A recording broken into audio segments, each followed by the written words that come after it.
Now let's get a bit of perspective on Mr. Tillerson's visit. And joining me is the Managing Director of Financial Derivatives Company, Mr. Bismarck Rewane. Thanks a lot, Mr. Rewane, for joining us on the News at 10. Thank you, Joma. Now, Mr. Tillerson is the highest-ranking U.S. official in the Trump administration to visit Nigeria at this time. How significant is this visit, would you say? It is significant to the extent that a few weeks ago, Mr. Trump was supposedly made some comments which were not very complimentary about African countries and Haiti. So, for one thing, it's mending the fences.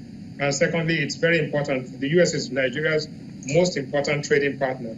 And therefore, this is important and it's very significant. And it's coming at this time. It's critical for Nigeria. Well, it's interesting that one of the things he has said or advised is for African nations not to take loans from China. Just looking at that whole discussion there's also a $533 million aid package for Africa coming from the U.S. So what's the American argument in all this? Well, there are two sides of the argument. One is that America is playing dog in the manger. You can't eat and you don't want other people to eat. So you cannot stop the Chinese from making loans. But the comments Tillerson actually made were that African countries must not forfeit their sovereignty for Chinese loans, because when you look at those Chinese loans, to a large extent, they're like a Trojan horse. They are gift wrapped in something which you don't know.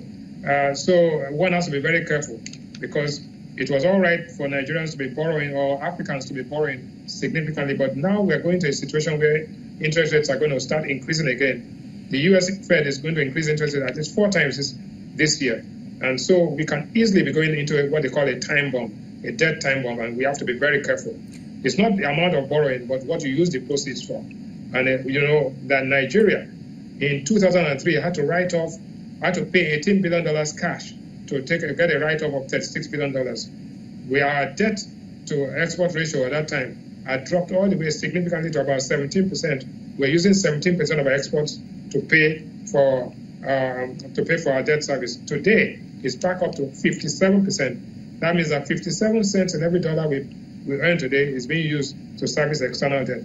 We've got to be careful. So what you're saying is that, sorry, I'm just trying to get a word in there. What you're saying is that you're not against borrowing, but it's about who we borrow from and what we use it for. Is that it? Absolutely. What you use the proceeds, if you use it for investment, if you use it for fixed asset acquisition, if you use it for projects, infrastructure, roads, rails, refineries, power stations, that will create jobs and increase productivity. But if you use it for consumption, like for swaps and all this type of transactions, you go back to where you were before, where you took principal debt, you took payable debt, and you took tradable debt. All of this put together came a debt, and that is why you see that slide that shows you that it's a debt, it's a grenade, a ticking time bomb about to blow up.